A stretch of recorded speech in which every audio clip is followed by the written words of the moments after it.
হয়তো ভাবছেন গল্পটা নাপিতের কিংবা চুলের হাল ফ্যাশনের, তবে আপনাকে বলে রাখি ভাবনাটা ভুল। যদিও গল্পের মুখ্য চরিত্র নাপিত এবং ছেঁটে ফেলা চুল।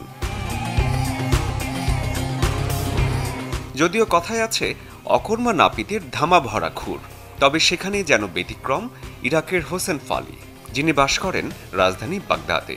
পেশায় যদিও নরসুন্দর, কিন্তু নেশায় যিনি সুন্দরের পূজারী। হাতের নিপুণ কারুকাজে সাদা ক্যানভাসে ফুটিয়ে তুলছেন কখনো টকবগিয়ে ছুটে চলা ঘোড়া, কখনো শিকারী ঈগল, হিংস্র বাঘ, আবার নারীর মায়াবী মুখচ্ছবিও। আমি এটা বছর পর বছর চেষ্টা করেছি এবং ধীরে ধীরে বুঝতে শুরু করলাম কোন চুল কী কাজে ব্যবহার করা যায়। এই কাজটি করতে আমি বিভিন্ন সময় বিভিন্ন ধরনের চুল ব্যবহার করি।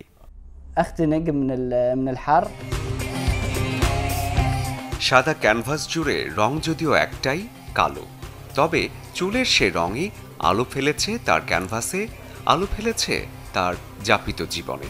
নিজেকে গোছাতে গিয়ে যেটুকু ছাড় দিতে হয় সেখান থেকেই ফেলনাটুকু তুলে নেন হোসেন।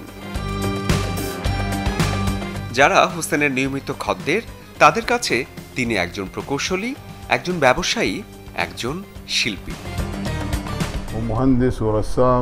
তিনি খুব নতুন উপায়ে এমন এক সৃজনশীল কাজ করেছেন যা আমরা খুব সহজে ভাবতে পারি না।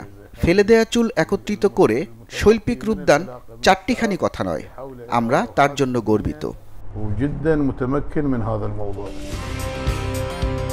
মনে যার শিল্পের বসবাস, তাকে কি আটকে রাখা যায় ব্যস্ততার কোনো গণ্ডিতে?